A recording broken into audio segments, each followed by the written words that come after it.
قتل کا یہ طریقہ سلطان صلاح الدین ایوبی کے فوجی حاکم وغیرہ کے لیے بڑا ہی عجیب تھا کہ سلطان ایوبی پر جان قربان کرنے والے ایک محافظ کے ذہن کو اپنے قبضے میں لے کر سلطان ایوبی پر ہی قاتلانہ حملہ کرایا۔ اللہ نے کرم کیا کہ سلطان ایوبی بال بال بچ گئے۔ اس واقعے کے فوراً بعد سلطان ایوبی نے جو کانفرنس بلائی اس میں دمشق کی انتظامیہ اور فوج کے حکام بلائے گئے تھے۔ ان سب کے مزاج اکھڑے ہوئے تھے، سب غصے سے بھرے ہوئے تھے۔ وہ سب الصالح اور اس کے امراء اور وزراء سے بہت جلد انتقام لینے کو بےتاب ہوئے جا رہے تھے جنہوں نے سلطان ایوبی کو قتل کرنے کی سازش کی تھی۔ وہ سمجھتے تھے کہ سلطان نے انہیں قاتلانہ حملے پر غور و خوض کرنے کے لیے بلایا ہے، لیکن سلطان آئے تو انہوں نے اس واقعے کا ذکر ہی نہ کیا، جیسے اس کی کوئی اہمیت ہی نہیں تھی۔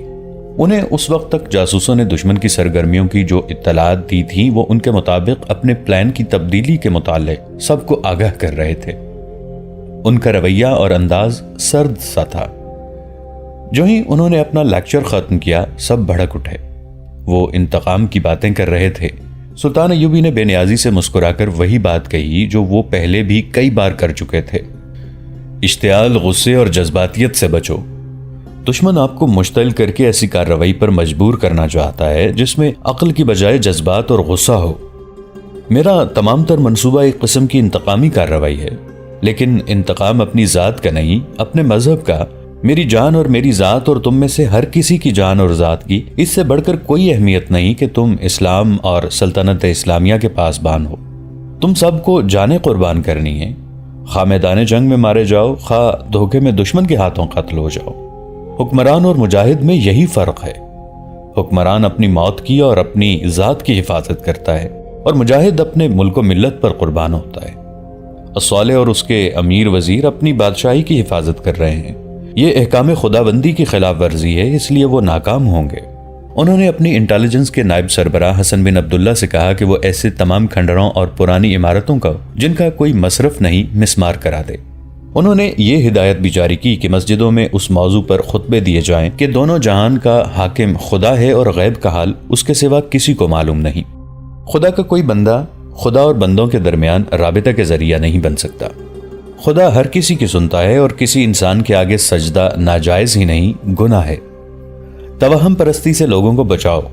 انہوں نے کہا، اپنے سپاہیوں کو سمجھاؤ کہ جس طرح میدان جنگ میں اپنے جسم کو دشمن کی تلوار سے بچاتے ہو، وار روکتے ہو، اسی طرح ذہن اور دل کو بھی دشمن کے بڑے وار سے بچاؤ۔ یہ وار تلوار کا نہیں، زبان کا ہوتا ہے۔ جسم کے زخم مل جاتے ہیں، جسم زخمی ہو کر بھی لڑتا رہتا ہے، مگر ذہن اور دل پر زخم آ جائے تو جسم بیکار ہو جاتا ہے۔ تم نے نشے کا اثر دیکھ لیا ہے۔ میرے اپنے محافظ نے مجھ پر ہی حملہ کر دیا۔ جب نشہ اترا تو وہ مان ہی نہیں رہا تھا کہ اس نے مجھ پر حملہ کیا ہے۔ اس نشے میں ایک خوبصورت لڑکی کا نشہ بھی شامل تھا۔ یہ بھی یاد رکھو کہ یہ حالت صرف ان لوگوں کی ہوتی ہے جنہیں تم اپنا غلام اور مویشی بنا لیتے ہو۔ ان میں ذمہ داری کا اور مسلمان کی عظمت کا احساس بیدار کرو۔ ان پر ذمہ داریوں اور قومی وقار کا نشہ طاری کر دو۔ ملک و ملت کا وقار اور اس وقار کا دفاع ان کے ایمان میں شامل کرو، پھر ان پر کوئی اور نشہ طاری نہیں ہو سکے گا۔ سلطان ایوبی نے حملے کا جو پلان بنایا تھا اس کے مطابق قلعہ بقلعہ آگے بڑھنا تھا۔ مضبوط اور مشہور قلعے حمص، حلب اور حمات کے تھے۔ حلب شہر الگ تھا، اس کے دفاعی انتظامات مضبوط تھے، اور شہر سے کچھ دور قلعہ تھا جسے قلعہ حلب کہا جاتا تھا۔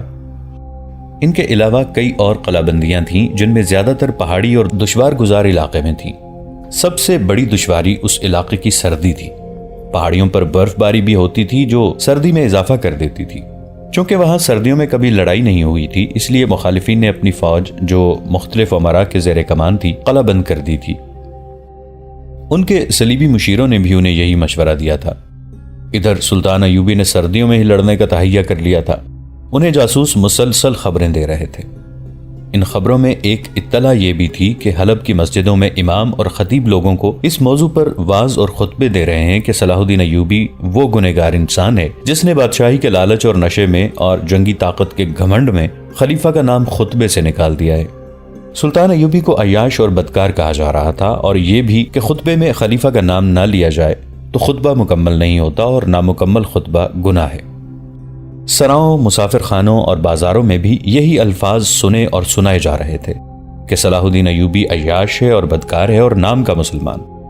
اس کے ساتھ ہی جاسوسوں کی اطلاعوں کے مطابق لوگوں میں صلاح الدین ایوبی کے خلاف جنگی جنون پیدا کیا جا رہا تھا۔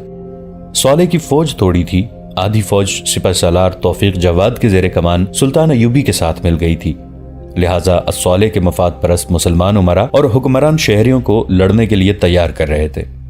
ان منصوبوں میں صلیبیوں نے اس طرح جان ڈال دی تھی کہ جن علاقوں پر ان کا قبضہ تھا وہاں ان کے صلیبی باشندوں کی خاصی تعداد کو حلب، موصل اور دیگر قصبوں اور دیہات میں ان ہدایات کے ساتھ آباد کر دیا تھا کہ وہ وہاں کے مسلمانوں کو صلاح الدین ایوبی کے خلاف بھڑکاتے اور اکساتے رہیں۔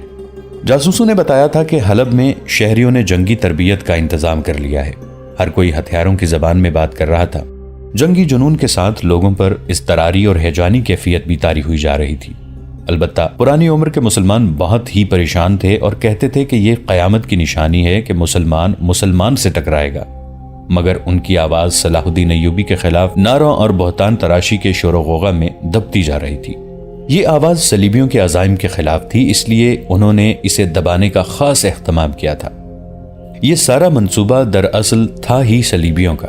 کئی ایک مسجدوں سے پرانے اماموں اور خطیبوں کو نکال دیا گیا تھا کیونکہ وہ ممبر پر کھڑے ہو کر مسلمانوں کو مسلمانوں کے خلاف بھڑکانے کا گناہ نہیں کرنا چاہتے تھے۔ جیسا کہ ہم پہلے بھی بتا چکے ہیں کہ الصالح نے ٹریپولی کے صلیبی حکمران ریمانڈ کو زر و جواہرات اور بے انداز خزانہ اس کام کی اجرت کے لیے بھیج دیا تھا کہ صلاح الدین ایوبی کے ساتھ جنگ کی صورت میں وہ اس کو جنگی مدد دے گا۔ ریمانڈ نے یہ اجرت وصول کر کے اپنے چند ایک فوجی کمانڈر مشیروں کی حیثیت سے حلب بھیج دیے تھے۔ ان میں انٹیلیجنس کا ایک ماہر بھی تھا جو تخریب کاری میں بھی مہارت رکھتا تھا۔ ان مشیروں نے آتے ہی حلب میں مسلمان فوج کی مشترکہ ہائی کمانڈ بنا دی تھی۔ فوجیں مختلف قلعوں میں تھیں۔